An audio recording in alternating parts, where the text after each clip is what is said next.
Grande noite para você, amigos e seguidores que acompanham mais uma live do Vôlei Mania Suzano. Tudo bem com vocês? É um prazer estar aqui novamente ao lado de duas feras do voleibol nacional. E hoje tem medalhista olímpico na área. Trata-se do ex-jogador de vôlei, que é técnico, palestrante, professor universitário, Talmo Oliveira. O ex-levantador da seleção brasileira esteve na icônica equipe que trouxe o primeiro ouro olímpico para o vôlei masculino brasileiro.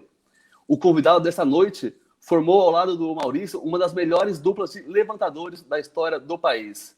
E ao meu lado, para mais uma jornada esportiva, está o sempre irreverente e sagaz técnico do São Miguel Saúde Suzano, João Marcondes. Boa noite, senhores. Você primeiro, sempre. Boa noite. João e Marcelo, obrigado pelo convite aí. Eu acho que hoje eu falei que hoje tem que ser um dia de muita risada, tá? Muita risada. Tem história pra caramba. Manda boa noite aí, João. Obrigado, João. Olha, boa noite para todo mundo, né? Não deve ter ninguém ainda na live, mas boa noite para todo mundo. Eu tive a honra, Deus me deu uma oportunidade na vida fantástica. Eu diria para você que eu trabalhei com os melhores jogadores do país e, em especial, com os melhores levantadores do país. E o Talmo, esse mineirinho de Itabira aí, né? Certamente ele vai ter muito causo para contar hoje, né? Mas o Talmo foi um desses grandes levantadores, como o Marcelo já chegou falando. Eu acho que a primeira seleção que se sagrou campeã olímpica, né, em Barcelona, passou nas mãos desse meu levantador aqui, meu ex-levantador aqui, e eu só posso agradecer. Seja muito bem-vindo aqui, né, com a turminha da Mônica, né, para a gente dar bola dentro, com certeza, e dar grandes sacadas aí. Vamos que vamos. É isso aí, obrigado, Talmo. Vamos lá, eu faço aquele convite de sempre para vocês compartilharem nossa live em suas redes sociais, para que as nossas transmissões possam alcançar cada vez mais um maior número de fãs de vôlei, porque, afinal de contas, aqui o papo é descontraído, porém com muita informação e curiosidade. E peço também para que se inscrevam no nosso canal do YouTube, que é o Vôlei Mania Suzano. O link já está aqui nos comentários. Talmo, vamos começar falando sobre a sua carreira, principalmente o título de 92 nas Olimpíadas de Barcelona. E fala como foi para a gente aquele icônico título, o ouro olímpico, e como era aquele grupo cheio de garotos que se tornaram gigantes do voleibol nacional. Bom, aquilo ali foi um momento que certamente é marcante não só na nossa vida, mas na vida de tantos outros jovens no Brasil que tinha na época aí seus 13, 14, 15 anos daí para frente, né? Marcou muito, muito, muito. E foi, eu acho que uma uma virada de página do esporte brasileiro, não só do vôlei, mas também em outras modalidades também, que passou a crescer, que passou a ter o seu reconhecimento, né? E tudo isso puxado pelo voleibol, que até hoje vem se destacando, vem se colocando entre os melhores do mundo, tanto masculino e feminino, sempre alternando, né? Ou uma hora está no masculino, uma hora está no feminino, mas sempre em todos os naipes, masculino e feminino, praia, masculino e feminino, também tem uma qualidade diferenciada, e aí tem uma série de fatores que influenciam isso, né? Das equipes que apoiam, dos treinadores que se qualificam, que fazem a diferença na preparação dessas equipes. Então, tem uma série de coisas que aconteceram, mas a gente não pode deixar de lembrar todas as outras gerações, e principalmente a anterior à nossa, que é a geração de prata, né? Foi onde tudo começou, onde eles foram os verdadeiros cobaias, né? Do que a gente passou a fazer posteriormente. Então, foi sempre uma honra muito grande em poder ter feito parte dessa equipe. Então, você acredita que a geração de prata, como você citou, influenciou, de certa forma, os garotos de 92 e abriu os caminhos para o jeito de vocês jogarem? Como foi essa questão? Marcelo, eu não tenho dúvida que eles foram os grandes responsáveis por isso, né? Ô, João, você lembra quando tinha a revista Saque? Cara, quantas vezes a gente pegava a revista e olhava o que eles faziam nos treinamentos, nos alongamentos, nos aquecimentos, nos trabalhos, e a gente aproveitava e fazia também, né? Então, e quando passava na televisão, William, Xandó, Bernard, Renan, todo mundo passava a querer ser igual aos caras, né? Porque estava tendo uma mídia, estava tendo aquela importância que eles estavam dando para o esporte. Então, certamente foram os grandes responsáveis por esse boom do esporte, né? Bacana. João? Ele destacou a geração de prata. Realmente a geração de prata deu todo um entusiasmo. Mas a geração de 92 foi a que realmente fez o voleibol brasileiro tomar um outro rumo, eu diria assim, numa grandeza tremenda, e que realmente favoreceu muito os demais esportes, porque os demais esportes foram no vácuo, né? Foi no vácuo. Então, a importância dessa geração do Talmo, em 92, dessa medalha olímpica, não foi exclusivamente para uma modalidade, não. Realmente deu um boom atrás de todo o planejamento, porque foi uma lição de planejamento, de dedicação, de superação que o voleibol brasileiro deu. E a partir daquele momento ali, os outros esportes começaram a se organizar com uma forma também tão profissional quanto a do vôlei. E isso realmente favoreceu muito o esporte brasileiro, é verdade. Com certeza. E para o João também, acho que vocês consideram que aquela versatilidade, o jogo rápido da seleção de 92 revolucionou a maneira de praticar o voleibol, que influenciou toda uma geração de lá para cá? Eu acredito que a forma que a seleção jogava é uma forma que hoje dificilmente uma equipe vai conseguir fazer da mesma forma. Porque os jogadores tinham uma versatilidade muito grande. Você tinha um central que passava, que atacava na ponta, que era o Carlão. Você tinha um oposto que ficava bloqueando no meio, que era o Marcelo. Então, com essas duas alternativas ali do Zé, o time ficou muito versátil, né? O time ficou podendo fazer várias opções ali de ataque, e aí começou a ter uma característica que puxavam-se duas primeiras bolas muito rápidas, e aí liberava todo mundo para atacar do fundo, né? Liberava uma bola mais acelerada, e acho que a gente aproveitou muito bem essa condição técnica da equipe, né, de poder fazer um diferencial na formação tática também. Então, acho que foi um diferencial que marcou a história, o time jogava de outra forma, e acho que hoje a gente busca outros tipos de velocidades mas a gente não tem a versatilidade que tinha de jogadores fazerem mais outras posições, entendeu? João, para você? O que ele falou realmente ficava praticamente impossível as outras equipes terem um parâmetro de como jogaria o Brasil. Então, realmente era uma coisa muito complicada, porque o Carlão atuava tão bem no meio como nas extremidades. Então, era muito difícil. E a surpresa do Marcelo Negrão, que passava um peito da rede na primeira bola, que era uma bola rápida, mas ao mesmo tempo muito alta, prendia demais, né? Prendia demais o central adversário. Isso favorecia demais Giovani, que era uma ponta muito acelerada. Então o Brasil com o passe na mão, você tinha que escolher dois, vai. Você escolhia dois e seja o que Deus quiser, né?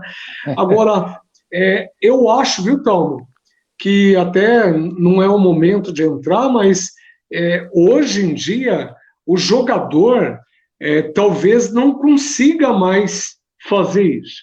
Isso daí até nem vou desgastar a nossa live com isso, mas isso tem sido um grande bate-papo de lives que o que está acontecendo é a renovação do voleibol brasileiro, pega os jogadores ainda com muito problema técnico, com muita falta de qualidade técnica, a parte individual do jogador é muito incompleta, eu não sei se a base, os técnicos de base estão tendo que ter resultado tão rápido, os técnicos de equipes adultas já de altíssimo rendimento, então o cara não pode mais arriscar, o cara tem que jogar com o atacante já a 100% para obter resultado. Isso não favorece o individualismo, né, a aquisição de fundamento, sei lá. Né? João, eu entrando então nesse pedaço aí rapidinho, dos grandes problemas hoje que a gente tem é a diminuição do nosso repertório motor desde a nossa primeira infância, né? Então, a criança hoje, ela não tem a oportunidade de estar brincando, porque ela está no celular, ela está no tablet, ela está no computador, está fazendo game, está jogando, né? E tem 200 mil coisas para fazer. Tem aula de inglês, tem aula de francês, tem aula de português, tem aula disso, tem aula daquilo, tem aula de canto, tem aula de tudo. E na nossa geração lá para trás, tinha uma exploração motora muito grande, que a gente brincava, né? E depois, automaticamente, vinha com um repertório motor que facilitava na hora da aprendizagem da técnica. Então, aí é que está o grande diferencial. Sem contar que técnico de base tem que ganhar a qualquer custo, tem que ganhar desde o primeiro dia, sabe? Você não tem aquele respeito ao processo de ensino-aprendizagem dessas crianças mais, entendeu? Muito bem. Olha, Marcelo, te cortando, né, Marcelo? Eu gostaria até de dar uma entrada numa coisa. Claro. Muito interessante conversar com o Talmo, pelo fato que eu não sei se, Marcelo, se isso está aí no teu prontuário, mas o Talmo, ele estava como treinador. Sim. E agora ele está como professor na Universidade de Esportes, não é isso? Em Minas Gerais. Conta um pouquinho do teu trabalho nesse sentido. Uhum. Quando eu deixei de ser técnico no SESI, né? Eu estava no terceiro ano de SESI, eu fui fazer um mestrado, porque eu já pensava em preparar para uma transição de carreira e entrar para o meio acadêmico, né? Sempre foi uma vontade muito grande em estar formando novos professores e tudo. E sempre gostei muito dessa área. E aí eu terminei meu mestrado, eu saí do SESI, e aí eu fui prestar um concurso para coordenação de cursos aqui na Universidade UNA, em Belo Horizonte. E aí eu fiz o curso, o processo seletivo, passei no processo seletivo para ser o coordenador da educação física, um curso que estava sendo montado, e logo depois eu peguei educação física, fisioterapia, nutrição, biomedicina, farmácia e enfermagem. ou seja, toda a área da saúde eu fiquei como coordenador. Então foi muito bacana isso. Eu pude estar não só na parte dentro de sala, como professor desses alunos, né, de todas essas áreas, mas também fazer parte da coordenação, para ver a parte estrutural da nossa condição acadêmica que a gente tem hoje. Então, eu fui me aperfeiçoando nessa parte, e acho que a gente tem muito a crescer, tem muito a melhorar ainda, né, mas para mim foi um aprendizado muito grande. E nessa parte de docência, a gente vê como que os alunos têm chegado com uma base de ensino fundamental e ensino médio muito aquém do que poderia ter, né? E isso está refletindo em todas as áreas na formação acadêmica deles, né? E é uma cadeia, é uma cadeia. E eu sou apaixonado por ensinar, por fazer com que as pessoas tenham um melhor rendimento, né? Então, para mim foi um aprendizado muito grande. Legal. Olha, Marcelo, não te cortando, já cortando, nossa, ele falou aí, você, Thelmo, você falou aí, você teve na área de saúde, você não vai acreditar, num ano é só por Deus mesmo, né? Aliás, nós temos que, com você presente, nós vamos ter que falar de Deus aqui, com certeza. E só por Deus, num momento de pandemia nunca vista no mundo, eu consegui patrocínios quase todos do setor de saúde. Então eu consegui, através de um plano de saúde da São Miguel, tá? Um plano de saúde fantástico aqui no Alto Tietê, consegui, através do Hospital Santa Maria, consegui, através da Getex Brasil, que são produtos de limpeza de tudo quanto é jeito, que também está ligado, né, mais do que nunca na parte de higienização, é super importante nesse momento, e da própria Óculos Mania. Então, é engraçado, os 4 praticamente da área da saúde que hoje estão entrando no voleibol. Aliás, eu aconselho a todos a procurar, porque eu acho que hoje a área da saúde vai ser uma grande área de, vamos dizer assim, de aquisição, de querer investir, de querer dar a mão à população nesse momento tão difícil que nós estamos vivendo, né? E quanto ao que você falou, realmente, Thelmo, é impressionante como isso está vindo lá de trás, né? Toda a parte cognitiva da criança, eles têm uma dificuldade tremenda. Nós temos projeto social. O projeto social não ensina, não é que não vai ensinar, não vai sair jogador de voleibol daí, mas não é esse o objetivo no projeto Voleimania. Só que nós notamos quanta dificuldade o professor de educação física nas escolas tem hoje de fazer com que o pré-adolescente, o adolescente, a criança seja direcionado ao esporte. E não é porque eles não gostam, eles gostam, eles têm essa carência, mas o mundo não os direciona para isso mais. O mundo os direciona para muita coisa. Eu não vou falar nome, mas já cansei de ver um ano aí, uma diretora de uma escola do centro da cidade de Suzano que não permitiu a implantação no Voleimania. Mas graças a Deus que ela não permitiu, porque ela passou durante 6 meses autorizando música funk, de põe a mão na bundinha, baixa, dá reboladinha, isso tocava assim na maior altura. Eu cheguei a gravar, na rua eu cheguei a gravar, entendeu? Então daí eu até entendi por que um projeto esportivo não podia ser implantado lá, né?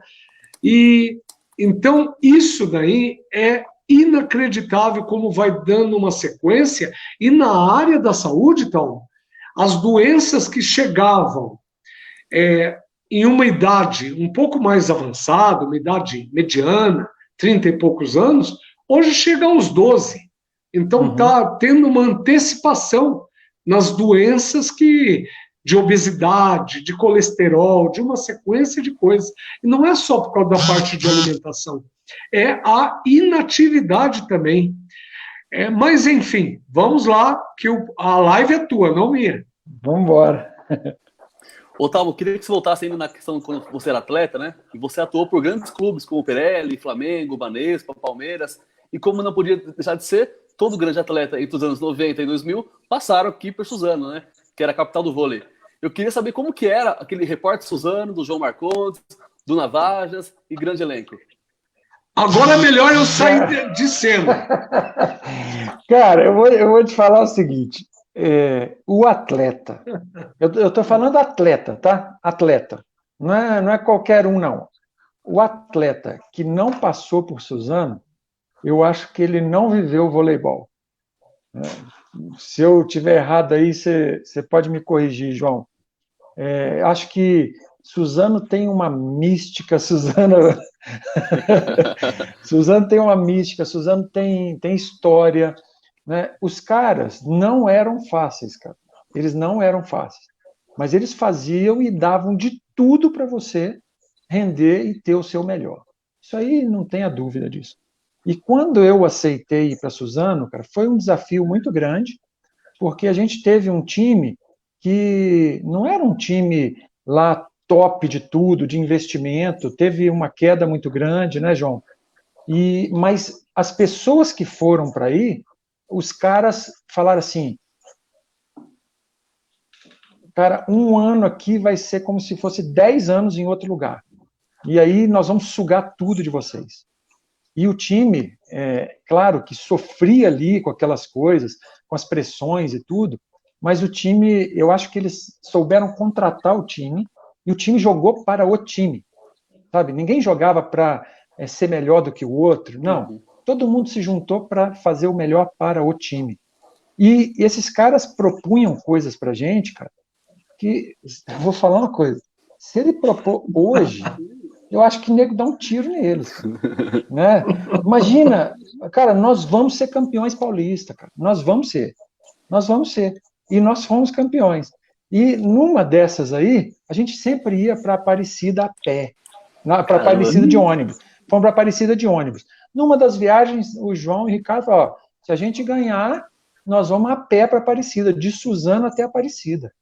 Aí o pessoal, beleza, de ônibus dá 2h30, mais ou menos. A pé é tranquilo.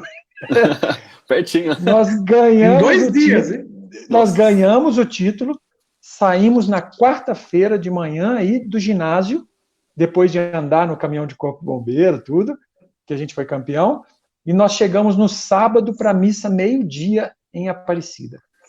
Foram 3 dias e meio. A gente dormia, cara.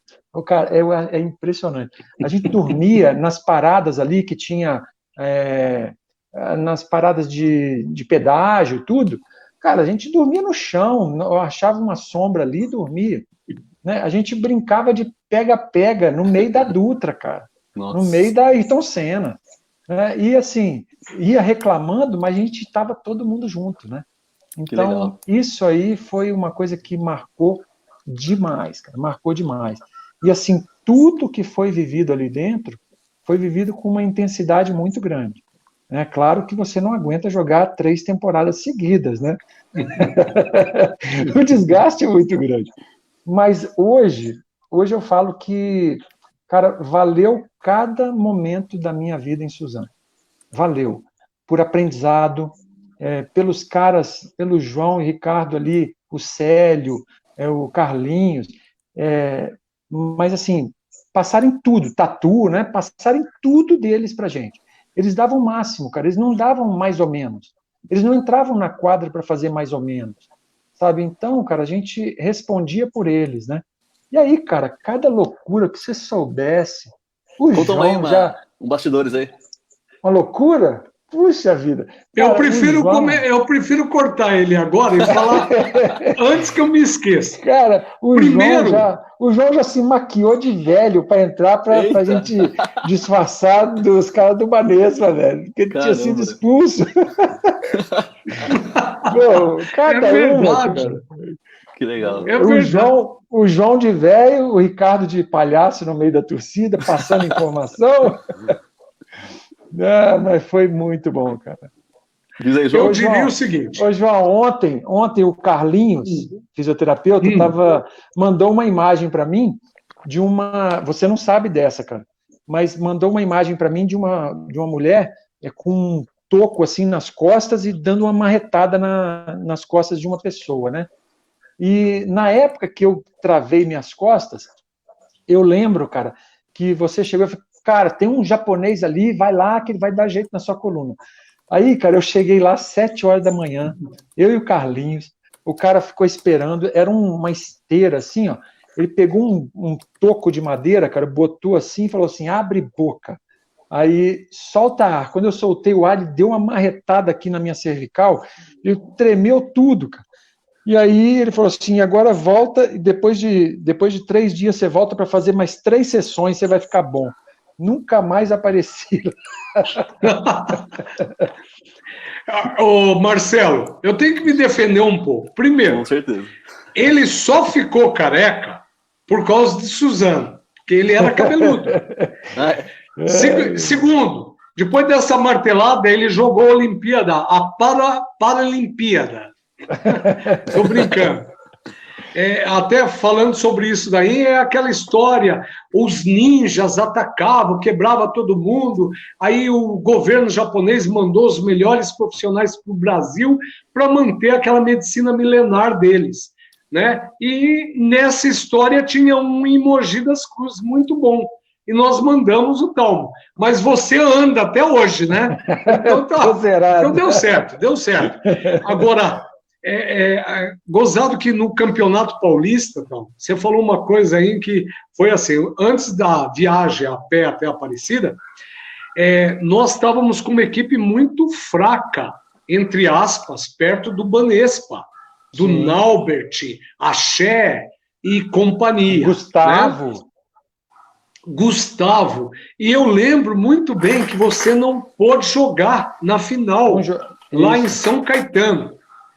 Ô Marcelo, nós fizemos uma coisa meio que inédita.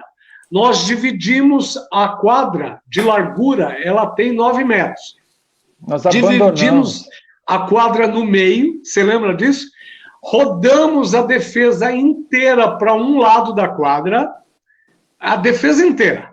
O Banespa tinha uma tendência a atacar na diagonal, deixamos o outro lado da quadra, se eles tocassem, cairia na quadra, e o que eles batessem na diagonal, nós tínhamos que pôr para cima, e nós ganhamos o campeonato.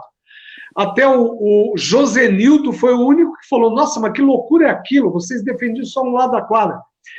E daí nós fomos para Aparecida, tá? O Talmo ainda era devoto, você ainda é da renovação carismática?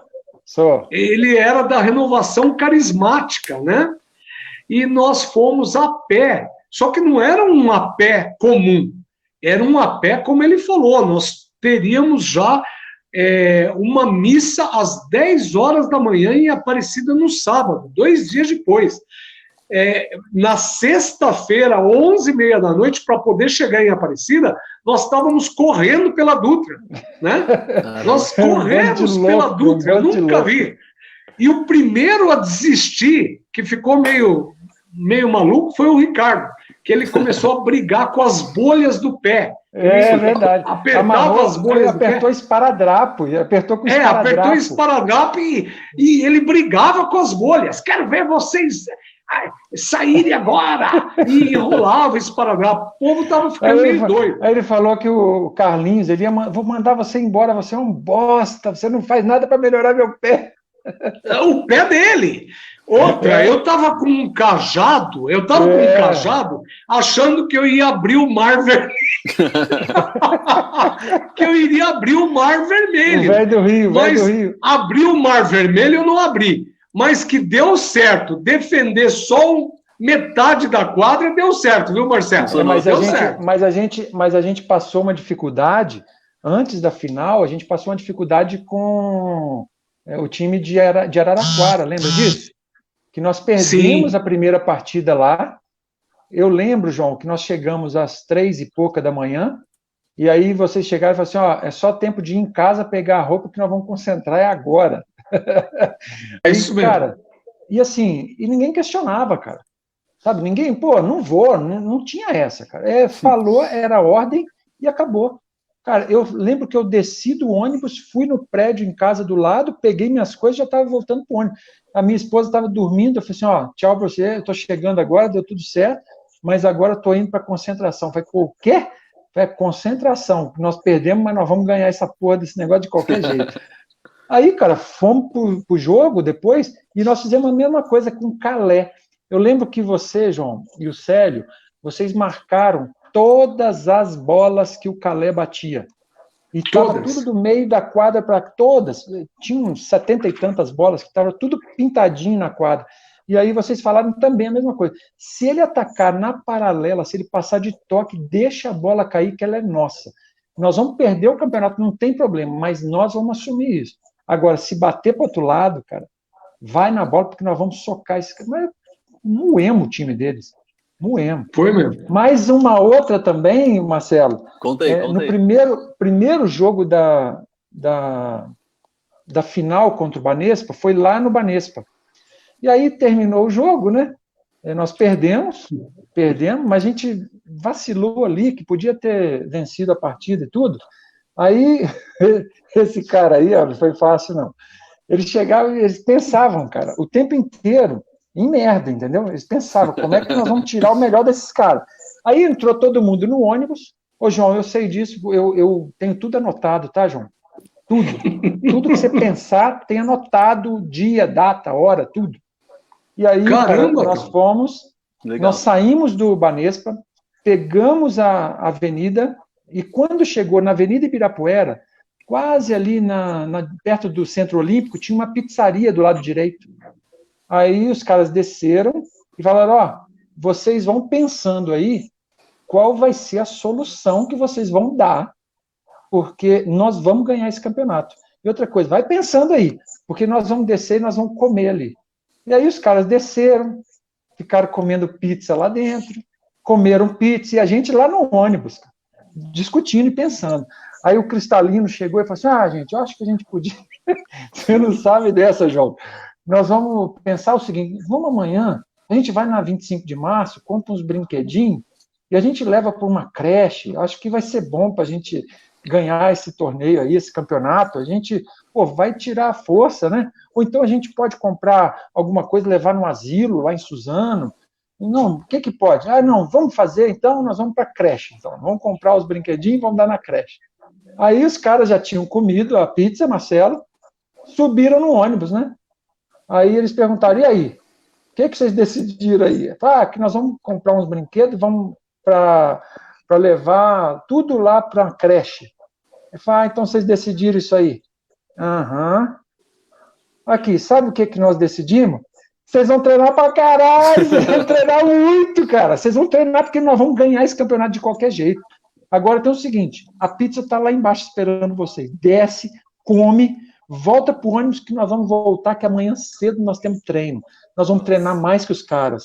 Ou seja, cara, a gente não tinha outra conversa. Era treinar, se preparar, porque a gente tinha que se preocupar dentro de quadra. Né? Porque fora, esses caras não deixavam a gente pensar em nada, cara. Nada. Se tivesse um problema com a geladeira, esses caras mandavam alguém entregar uma geladeira nova lá para você.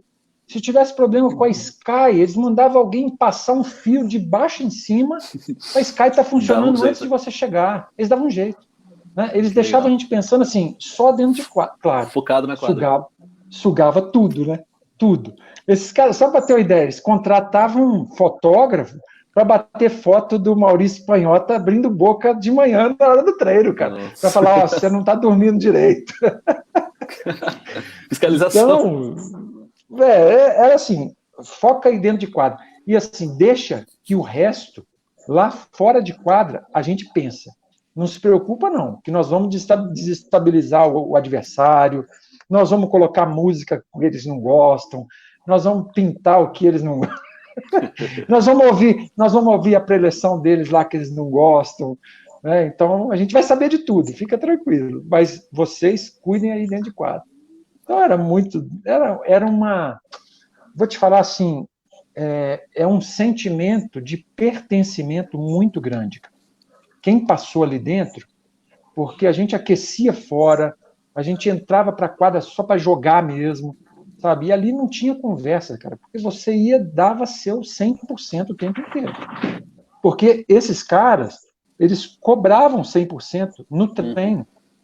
Então, na hora do jogo, era 100% também, né? E eu não sei hoje se qualquer atleta está preparado para essa cobrança do 100%. Sem questionar muito, sabe? O treinador falou, cara, certamente eles podiam estar assim, cara, nós acreditamos que se você sacar por baixo, vai dar certo. E ele falava, saca por baixo que vai dar certo. A gente ia lá e fazia. Hoje o cara fala, mas não, isso aí nunca deu certo, não vai dar certo. Né? Por exemplo, aconteceu comigo e com o João. Ele coordenava todo o sistema de saque. Tá? Todo o sistema de saque. E eu tinha um controle muito grande de saque. Eu tinha um domínio muito bom. E aí teve um dia que ele chegou para mim e falou assim, ó, chuta, era tudo por sinal, né, João? Chuta tudo para bater na rede e cair na 2. Eu olhei para ele, balancei a cabeça. Tá bom. Tá bom. Eu fui lá, bati uma bola rasante, bateu na fita, caiu, e aí eu olhei, fiz o ponto, olhei para ele e falei assim, de novo. Eu falei, cara, esse cara, vambora, né? Beleza. Cara, eu não fui lá e fiz de novo. De novo. Aí a bola bateu, caiu. Aí eu olhei para ele, aí eu falei, e agora? Ele falou assim, saca onde você quiser. Saca onde você quiser. Já deu o que tinha que fazer, entendeu? Então, cara, a gente acreditava nas loucuras desses caras. A gente acreditava, né? É claro que não vou falar que era tenso, né? A gente sentia uma tensão muito grande, mas essa tensão a gente conseguia reverter com uma equipe muito forte, muito unida, e a gente superava adversários assim extremamente competentes. Pô, nós superamos o Minas, lembra? Com o Giba, com o Carlão, com o time que foi campeão. E a gente foi lá e deu um sacode no Minas que eles não viram a bola. E a gente acreditava no que os caras falavam. Entendeu? E ó, nós vamos com tudo, não vamos nessa não, vamos embora. Porque a gente fazia 100% o tempo todo. Muito bom. Marcelo, só para falar, quando o Talmo jogou pelo Palmeiras, realmente houve esse... Eu estava expulso, né? Então eu realmente tive que me fantasiar de velho para poder... Eu não estava expulso do banco, eu estava expulso do ginásio. Não, mas eu estava em Suzano. Eu estava em Suzano. Então, inicialmente, o primeiro jogo contra o Palmeiras, eu coloquei 400 pessoas com uma máscara de palhaço raivoso. E depois foi proibido, virou regra. Não podia mais a máscara. Aí eu entrei de velhinho, pois eu fiz o teste com a minha mãe, a minha mãe não me reconheceu. Ainda me chamou velhinho abusado. Entendeu? Marcelo, ele chegou no ginásio, ele entrou no nosso vestiário e estava lá esse cara, antes de todo mundo chegar. Um velho. A gente olhou e falou, que é isso, cara? Que é esse cara aqui? E ele ficou lá no canto, não falou nada, ninguém falou nada. E a gente não reconheceu. Aí depois que ele foi falar, eu falei, que isso, cara? O que você fez isso? Não, fizemos uma maquiagem aqui e nós vamos ficar no jogo hoje. Deu certo. Ele estava expulso do ginásio, não podia nem aparecer no ginásio. Agora, Marcelo, então você sabe que agora, você falando uma coisa sobre jogadores hoje em dia, eu acho que isso virou agora um problema da nova juventude. Então, um problema que vai muito além da quadra. Então, hoje, nós temos emissoras de televisão que realmente colocam muito preconceito, que colocam, distorcem valores pessoais, valores familiares. Eu acho que essa distorção... Mas, João, o que tem a ver essa distorção com o momento esportivo? Porque a geração de hoje virou uma geração que está sendo manipulada para que tudo é racismo, tudo é bullying, tudo é... Você não tem o direito de falar assim comigo.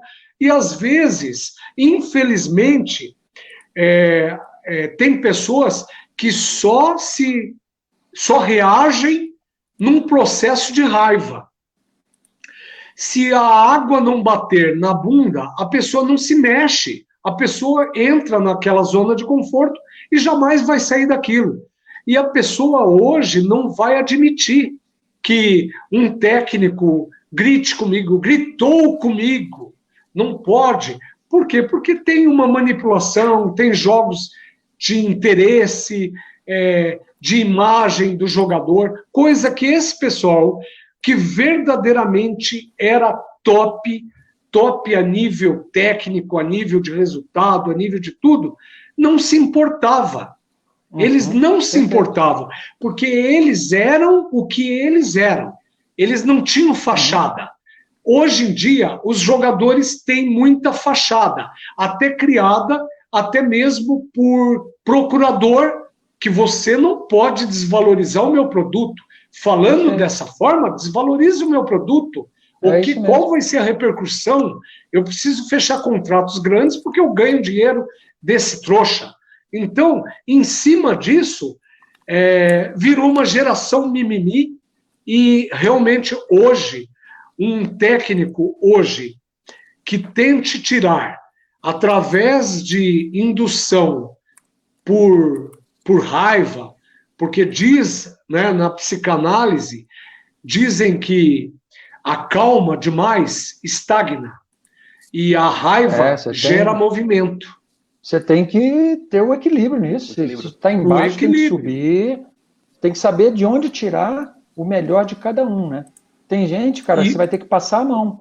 Só para ter uma ideia, Marcelo, teve um jogo, cara, foi Repórter Suzano e Ubra. A gente começou perdendo o jogo 4-0. Nesse jogo, eu lembro que o Ricardo pediu um tempo, o João não vai lembrar disso, cara. O Ricardo pediu um tempo, aí ele veio para cima de mim, cara. Ele veio para cima de mim, eu já tinha tomado uma cerveja lá antes do jogo e tudo, né? Aí ele veio para cima de mim. Ele veio para cima de mim. A gente tacava na bisnaguinha de Gatorade. De Gatorade. Aí ele veio e meteu o dedo em mim, cara. Quando ele meteu o dedo em mim, em Suzano tinha uma valinha e tinha o degrau, né? Ele veio, subiu no degrau e botou a mão em mim. Quando ele botou a mão em mim, eu joguei ele lá embaixo. Eu falei, meu Deus do céu. Quando eu joguei ele embaixo, ele caiu sentado, com as pernas esticadas assim na cadeira. O João levantou e deu uma bica no Ricardo e falou assim, cala sua boca, você não vai falar nada durante o jogo todo. O Ricardo não falou mais. Quem passou a comandar o jogo foi o João. E ele não falava. O Ricardo olhava para mim assim, ó. Ele olhava assim, eu não posso falar nada com você. Ele falou que eu não posso falar nada, ele que é o técnico, se vira com ele. E aí, cara, mas assim, era todo mundo querendo fazer o melhor ali pro time. O melhor. E aí Exatamente. brigava, um brigando com o outro, mas, cara, ali não tinha essa de, eu falou comigo, não pode. Cara, empurrou, depois do jogo, o Ricardo ficou 1h40 comigo, me ligando de madrugada, pô, me desculpa, cara, não podia ter feito isso com você e tudo. Eu falei, Ricardo, acabou já, velho. Estamos pensando no próximo jogo já, não tem, né? Foi. Né? Aí ele, pô, você me perdoa mesmo, cara, você me desculpa. Cara, já foi, cara, já desculpei. Acabou. Agora vamos pensar depois, pronto, né? Aí, cara, isso que eu achava o mais legal, né?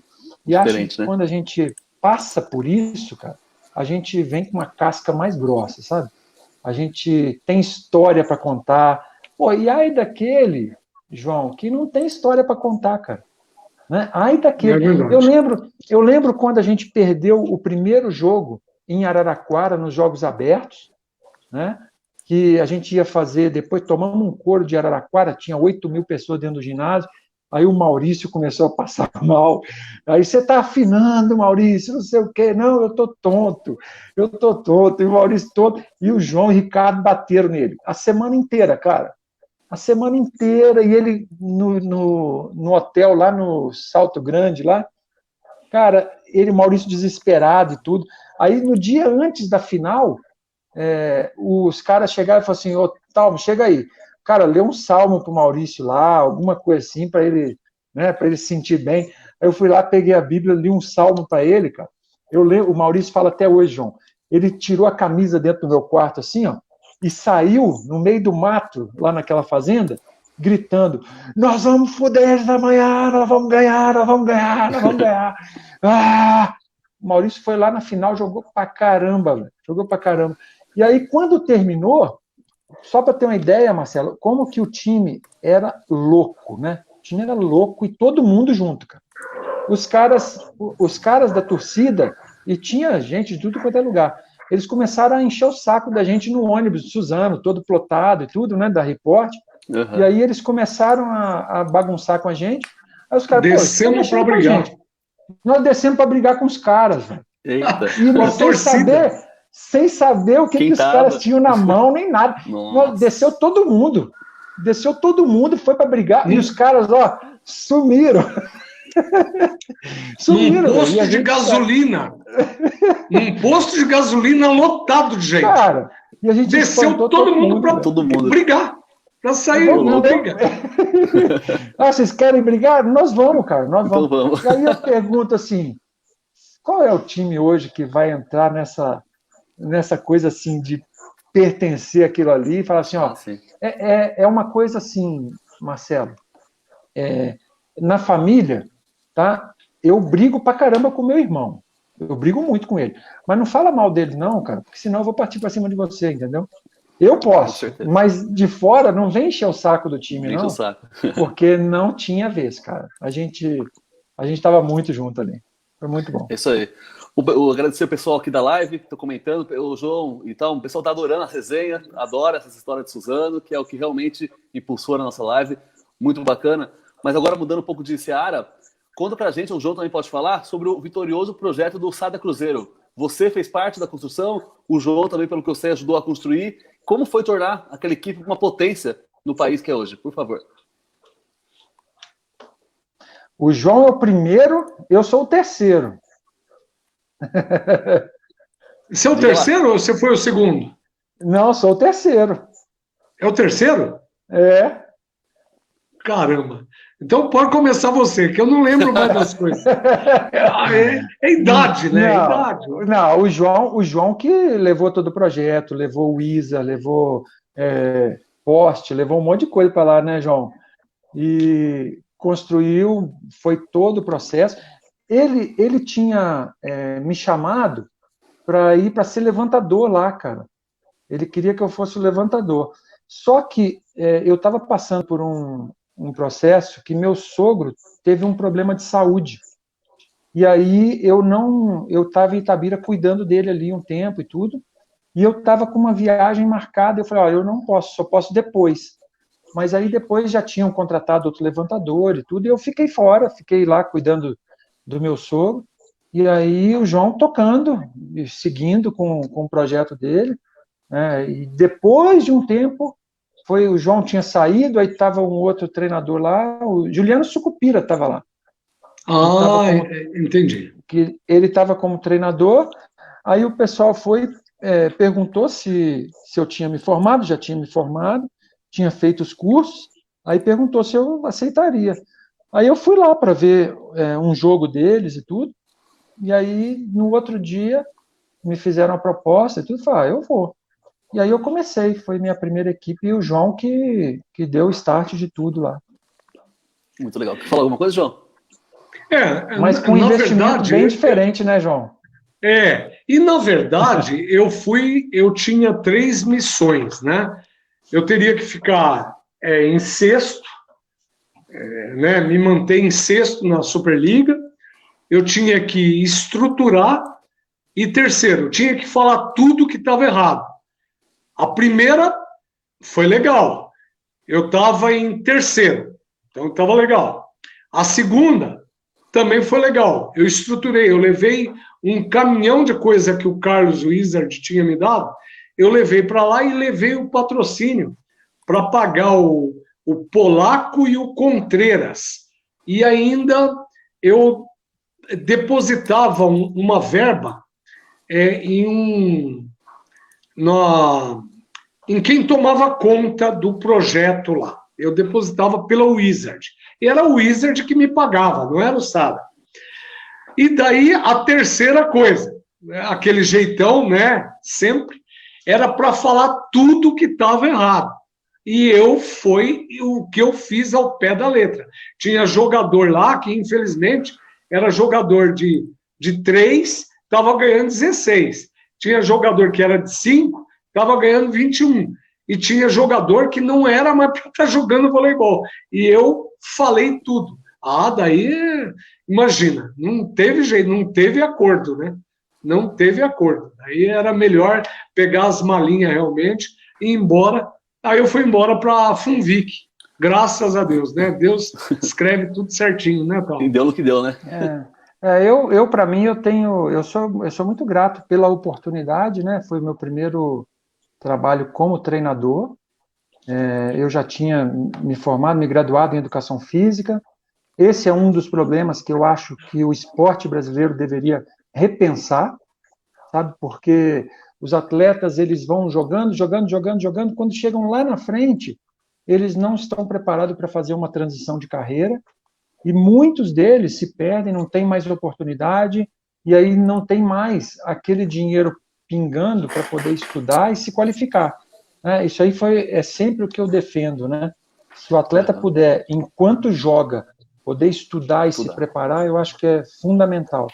E aí eu sou muito grato de ter ficado lá por um tempo, de ter ajudado, passei pela transição Sada-Cruzeiro também, só que saí, né, nós trocamos, o Marcelo foi para o Sada e eu fui para Montes Claros.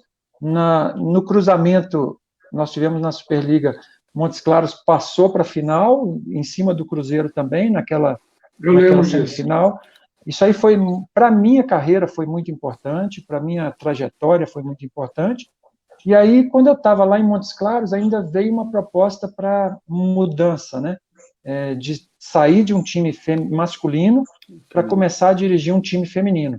E aí eu falei, cara, eu vou, porque é uma proposta boa também, sou muito grato a Montes Claros e ao SESI por tudo isso, e foi um aprendizado ter trabalhado com masculino e feminino muito grande.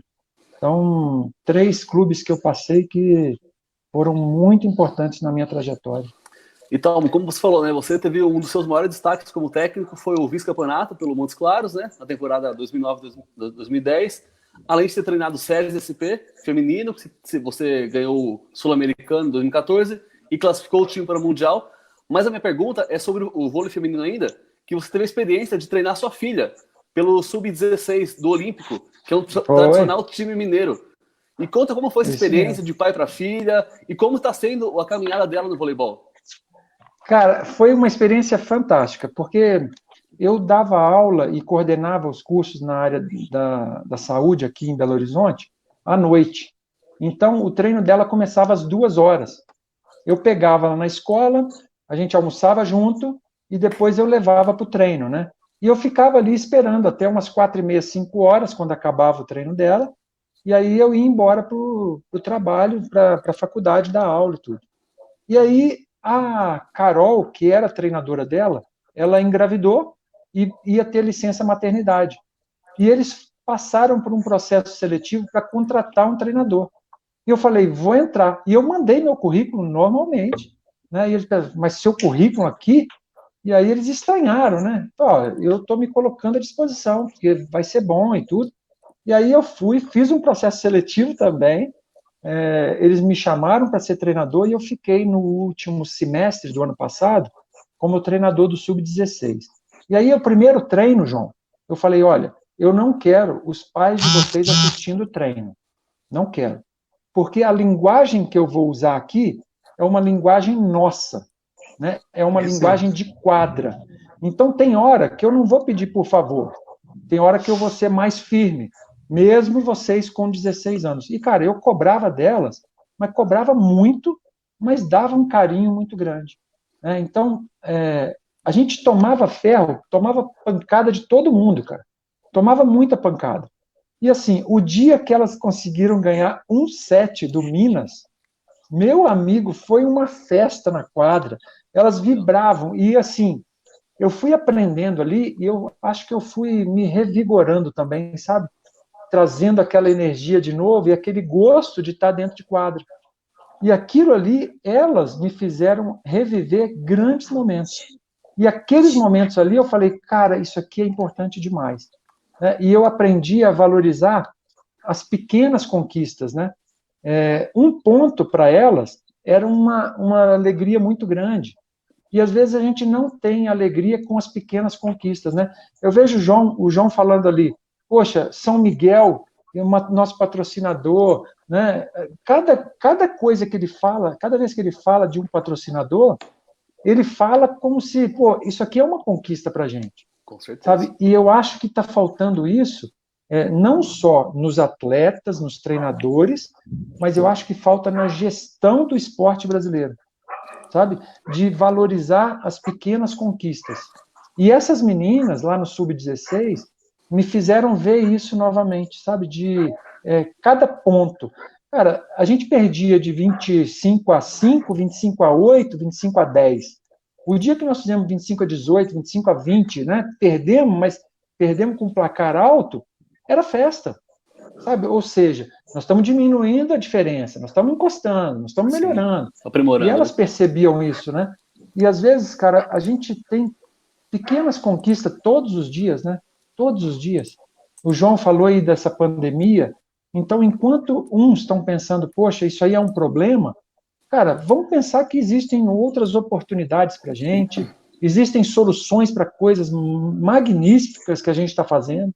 Então, a gente tem a capacidade de inovar o tempo inteiro, de buscar coisa nova o tempo inteiro.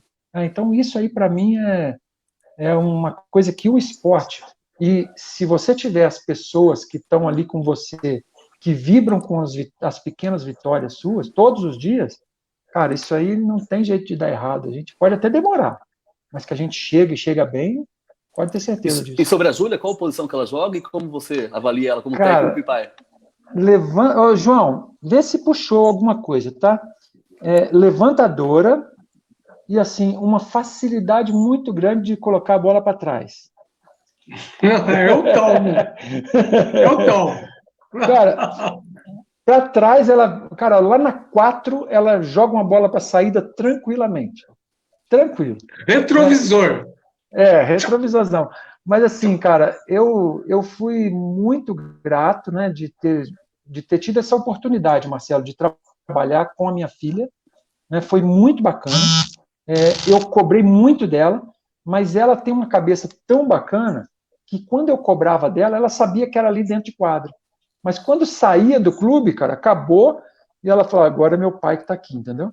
Então, isso aí é muito bacana.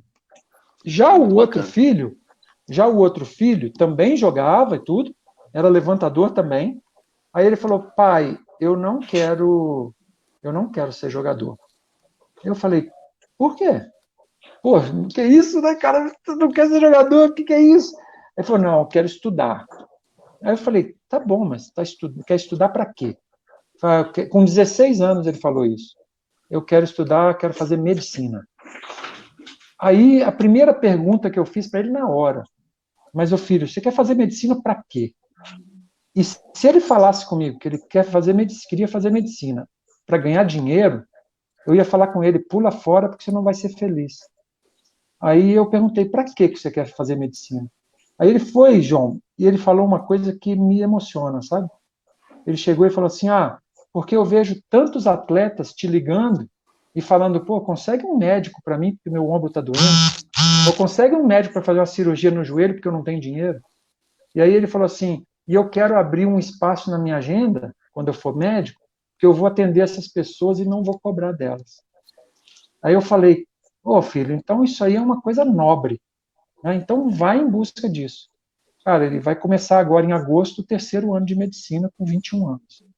Olha, Então, cara, é um presentão, assim, fantástico, né? E é o legado, é o presente que a gente pode deixar para eles, né?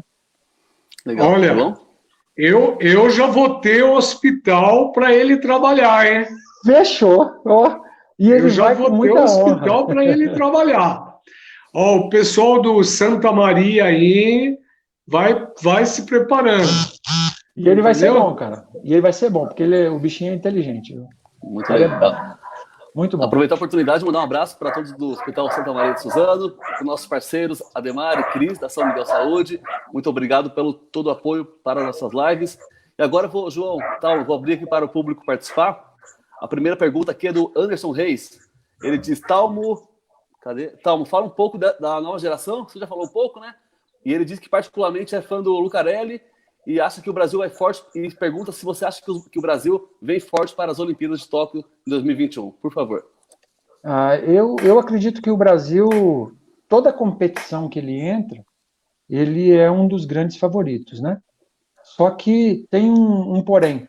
Muitas coisas estão acontecendo no caminho e algumas adaptações todas as seleções terão que fazer.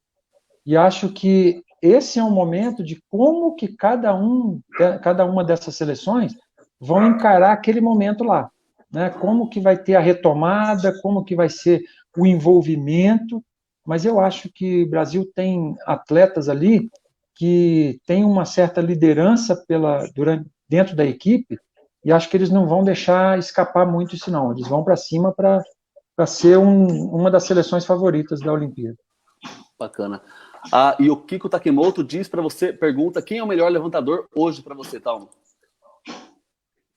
Eu vejo que hoje nós temos três grandes levantadores no Brasil atuando, né? Vou colocar 4, né? O Bruninho com o William, são 2 levantadores que têm uma capacidade diferenciada. O Rafa, né, que tem a experiência dele e tudo, e eu colocaria ainda o Cachopa, que vem com uma possibilidade de crescimento muito grande. Mas eu acho que hoje os mais prontos mesmo, eu acho que o William pela experiência, pelo domínio técnico que ele tem, o Bruninho pela liderança e a capacidade de mexer a equipe o tempo inteiro, de controlar a equipe o tempo inteiro, e o Rafa pela experiência, e o Cachopa com uma grande promessa ali, tenho certeza que vai representar bem o Brasil. Bacana.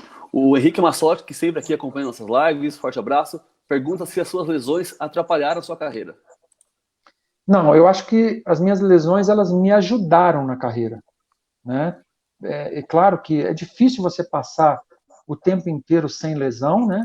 Mas eu nunca passei por uma cirurgia, nada, de joelho, nada, sentia um pouco da minha cervical, isso aí eu acho que era o que mais me pegava, principalmente quando aumentava o volume de impacto e tudo, eu sentia um pouco, mas eu acho que eu aprendi a lidar com essas dores, né? Porque muitas vezes as pessoas sentem dores e tudo e se incomoda muito, e me incomodava, mas eu tinha que dar um jeito de tirar o melhor dela, sabe?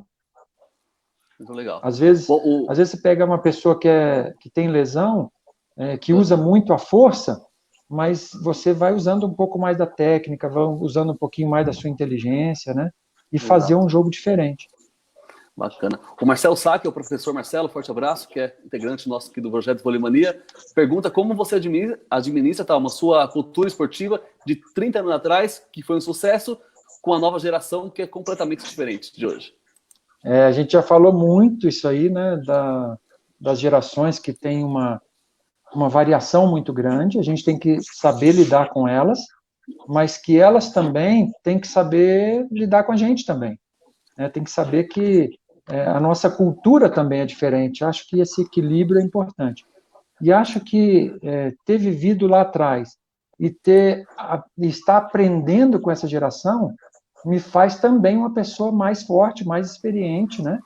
E uma das coisas que eu vejo foi o seguinte, ninguém vai ser igual a ninguém. Então, eu tenho que saber como chegar em cada pessoa. né? Por exemplo, quando o exemplo do João lá em Suzano com o Ricardo, com o Célio, né? Eles não chegavam da mesma forma em todas as pessoas, em todos os atletas.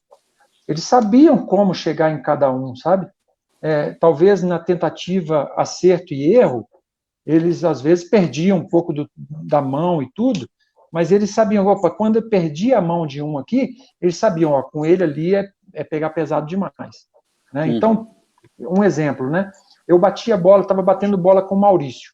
Aí o João chegou para mim uma vez e falou assim, ó, você está vendo aqui, ó, hoje eu vou fazer com o Maurício na boa, eu vou estar com o Maurício na boa. O Ricardo vai entrar ali daqui a pouco e ele vai chegar aqui e vai zoar o Maurício, ele vai querer comer o Maurício. Né? Então, o João chegava, estava ali rodeando, aí o Ricardo chegava e começava, pô, Maurício, não é possível, vai começar a treinar devagar. Aí ele saía, aí o João chegava e falava assim, esquenta com ele não, fica tranquilo. Né? Então, eles sabiam como chegar nas pessoas, como ter esse relacionamento. É claro, João, que eu fui aprendendo isso aí com o passar do tempo, né? Eu fui aprendendo isso aí com o passar do tempo. E hoje, eu vejo que o quanto de coisa positiva vocês trouxeram. Quem soube pegar, né, e colocar para a sua vida, eu acho que foi um aprendizado fantástico. Quem não soube, vai reclamar e vai falar assim, pô, que esse cara era um maluco o tempo inteiro. João, agora para você, o Enio Pisolato falou assim, eu nunca vi uma agenda tão completa de jogadores que o João tirava da agenda eletrônica. E perguntou se você lembra dessa agenda. Que história é essa aí, João? O meu áudio agora cortou. Lê a pergunta aí, do Enio. O Enio foi um jogador que eu tive, viu? Em 85, fui técnico do Enio. O Enio era central, o Ricardo era o levantador. Eu sou um cara que sofreu, viu?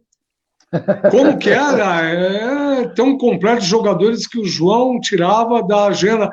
Ah, é verdade. Pois eu tinha uma agenda eletrônica, não, foi antes, era agenda de papel mesmo.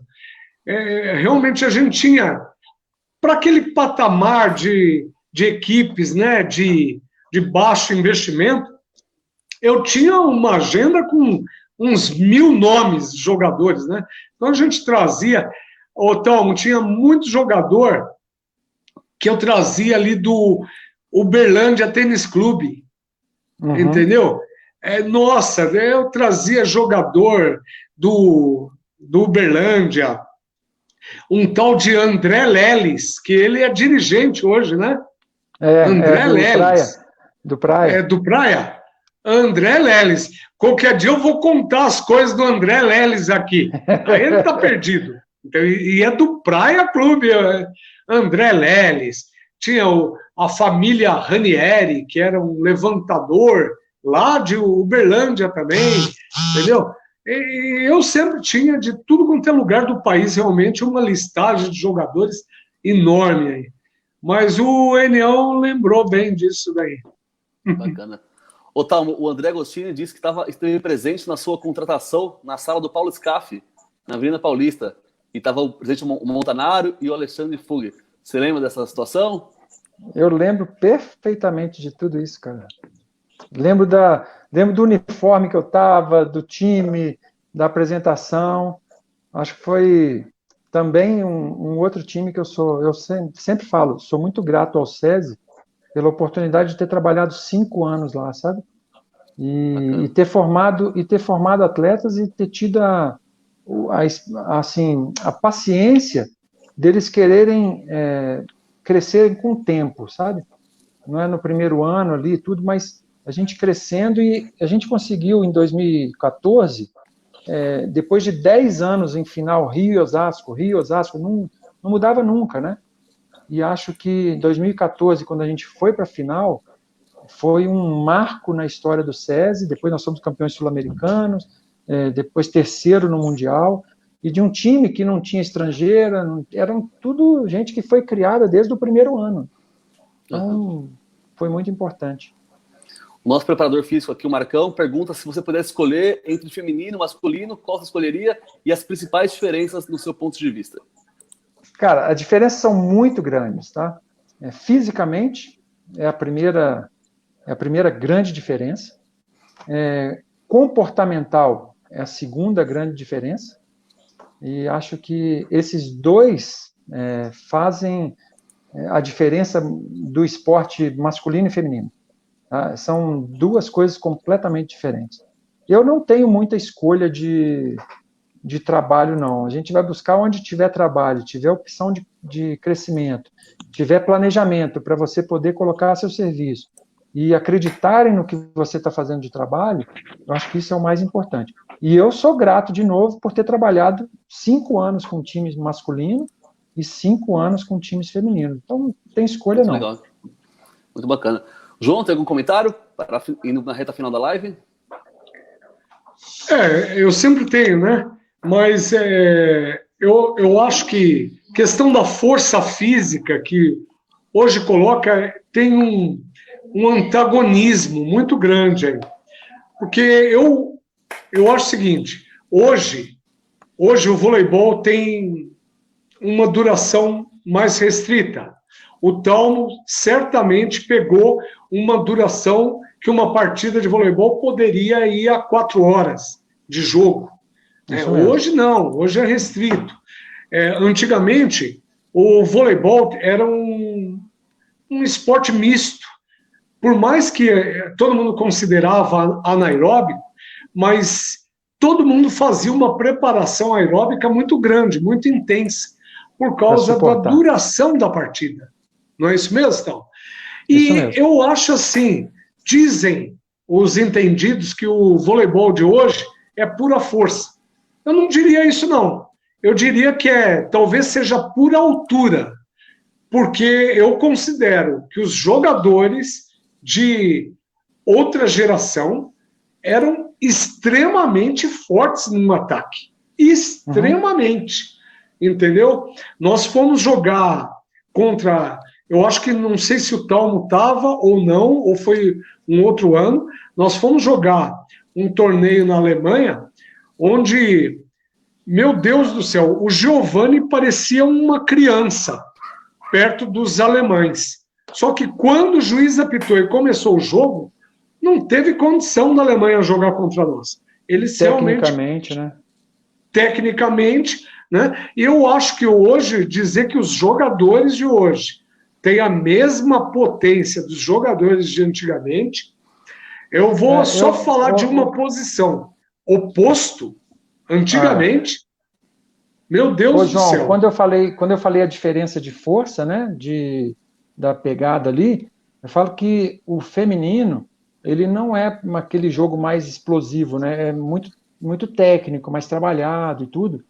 Então, no masculino, você busca para virada de bola rápida o tempo inteiro. No feminino, às vezes, isso aí não é o preponderante. Às vezes, você trabalhar bem a bola, você postar um sistema defensivo melhor, sabe? Então, a diferença nos dois, ela está aí. Uma é mais o trabalho mais técnico, mais tático, né? O masculino não, cara. O masculino é mais de pegada mesmo e vai para uma decisão, sabe?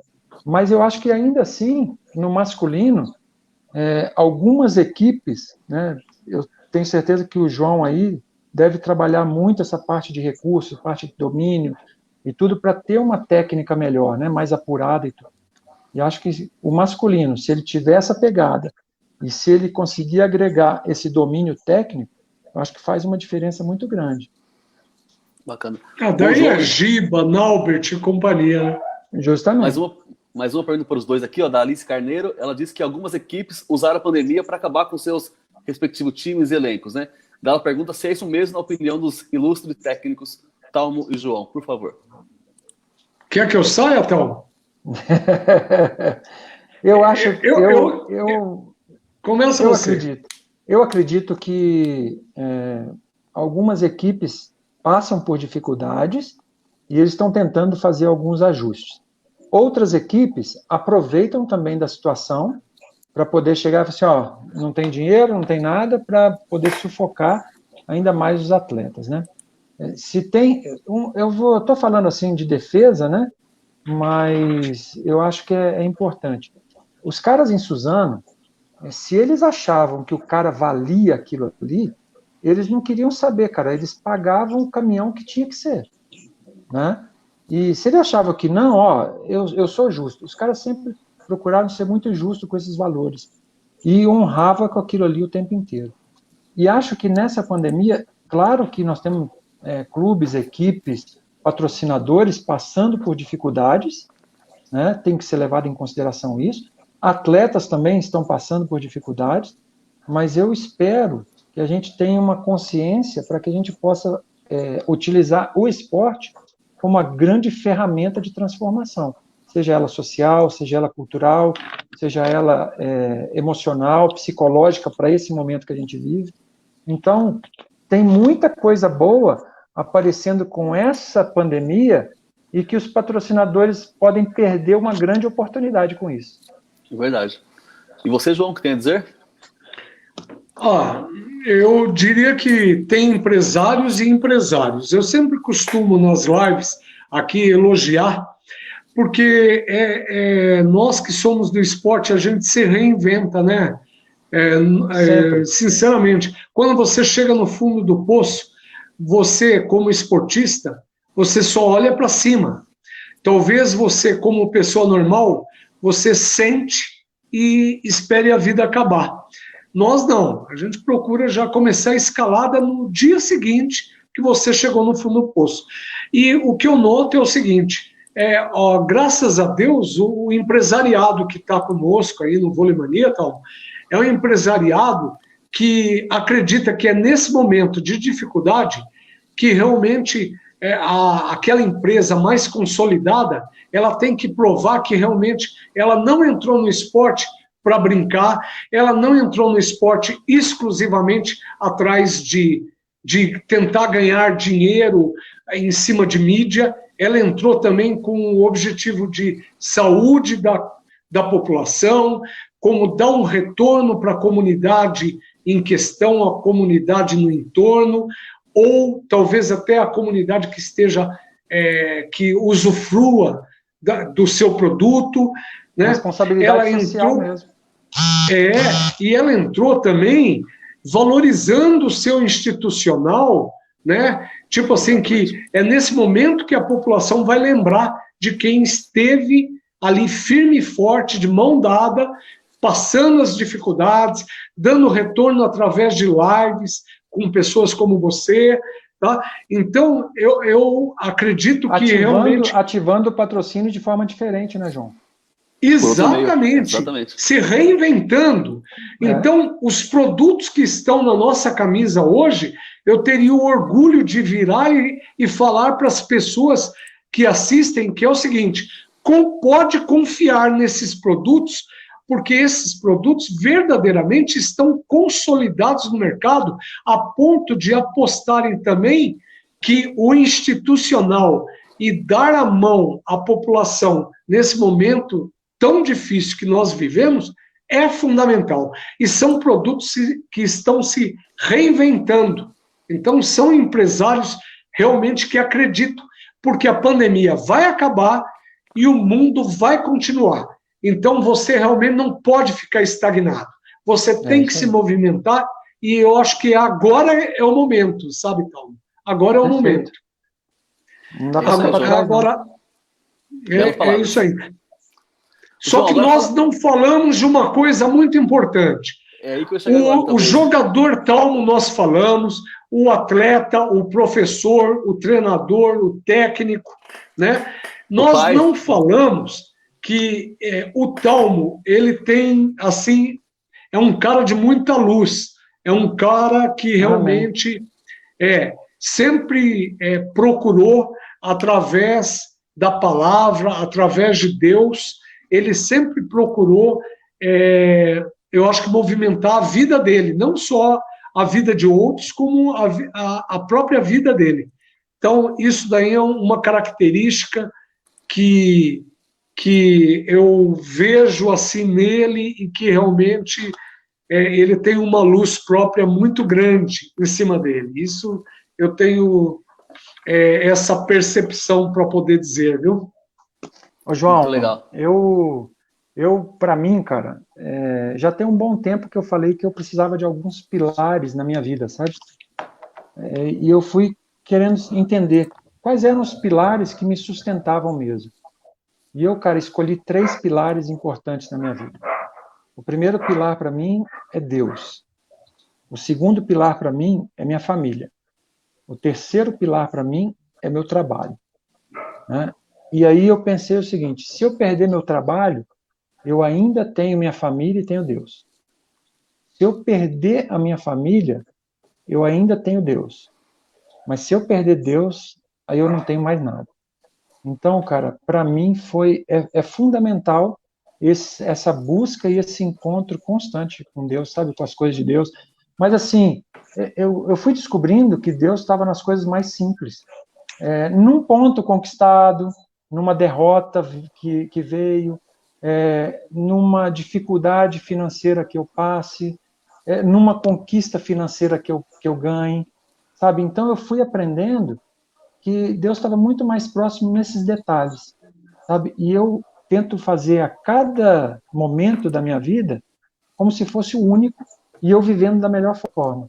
No meu canto, com a minha família, ajudando as pessoas. Então isso aí para mim é muito importante. Então, eu tenho um caos para... Eu sei que já está encerrando, Marcelo, vai ser rápido. Sim. Eu preciso da novidade depois, o Talmo jogava pelo Palmeiras.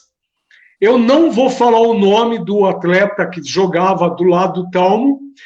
O Palmeiras estava vencendo o Suzano de 2-0, estava vencendo de 15-8 o terceiro set. A diferença, 15-8 não, a diferença já era de 8 pontos, não era 15-8, porque 15 acabava. Já era a diferença de 8 pontos. Eu sei que a Suzano começou a jogar moeda dentro da quadra. Eu lembro que nós entramos dentro da quadra, eu entrei dentro da quadra, tomei cartão e comecei a brigar com a torcida de Suzano, né? E, resumindo, nós viramos o jogo, ganhamos de 3-2, e este atleta, parceiro do Talmo aí, conhecidíssimo nosso, virou e falou: olha, tá vendo no ginásio? Isso daí é obra do demo. Esses caras têm pacto com o demo. Aí o Talmo virou e falou: não, não é com o demo, não. Olha a música que está tocando, olha a música que está tocando. Isso daí foi a vontade de Deus. A vontade de Deus hoje esteve para o lado dos caras, entendeu? E estava tocando uma música. E essa música, né, do Padre Marcelo Rossi, né, essa música estava tocando, e eu que sempre fui muito espiritualizado, falei o seguinte: para poder vencer o time de Talmo, hoje nós temos que dedicar totalmente essa vitória a Deus, porque senão nós não vamos ganhar, porque o Palmeiras era muito forte mesmo. E nós vencemos de virada, entendeu? De virada. Eu lembro porque eu até tomei um porre depois, no restaurante, um restaurante japonês, eu tomei 1 litro inteiro de uísque. Eu cheguei em casa, eu e minha mãe. Eu cheguei em casa, não sei como. Eu sei que eu dormi na escadaria da casa. Eu não cheguei até dentro de casa, porque a pressão foi muito grande naquele dia, muito grande. Muito legal essa história. Ô, João, agora conta pra gente as novidades que vem por aí do Vôlei Mania. Não são só lives. O que vai acontecer a partir de agora para os nossos seguidores, o público do Vôlei Mania, Suzano, saber? O que vai rolar, João? Quem sabe o Talmo até nos ajuda no segundo semestre. Agora, Talmo, fora as lives, eu acho que nós temos interesse. Nós fizemos lives só com top, viu? Só fera, só fera. Ari Graça teve aqui, Giovanni, eu acompanhei, Fofão. Marcelo Negrão. Só top.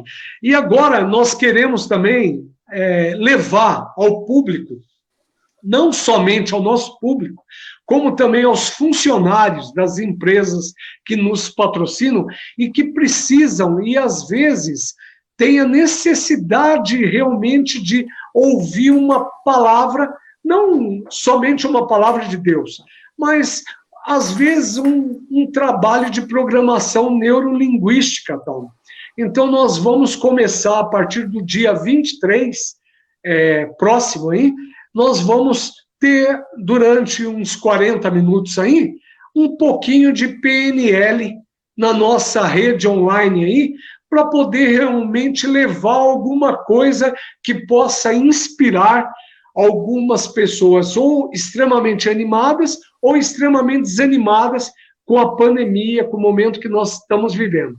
Então, a nossa primeira PNL é um tema muito bacana, que vai ser ministrado pela Rosângela Lima, que é uma empresária, a proprietária da Óculos Mania, tá? Que ela sabe melhor do que ninguém a palavra superação.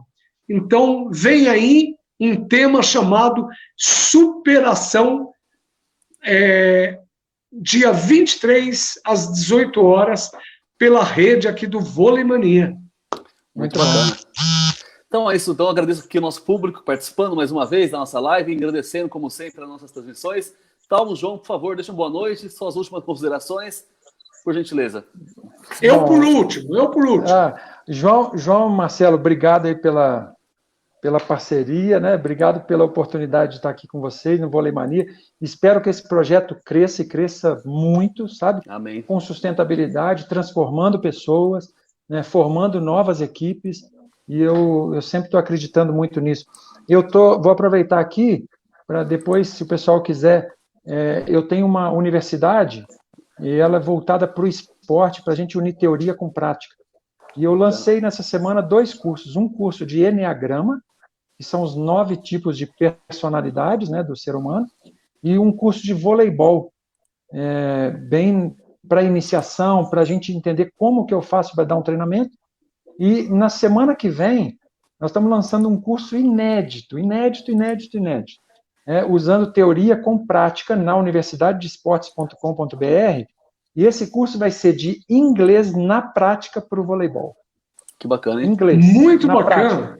Para treinadores, para atletas que queiram sair, que têm medo de sair para ganhar esse mundo afora, com um mercado de trabalho bom.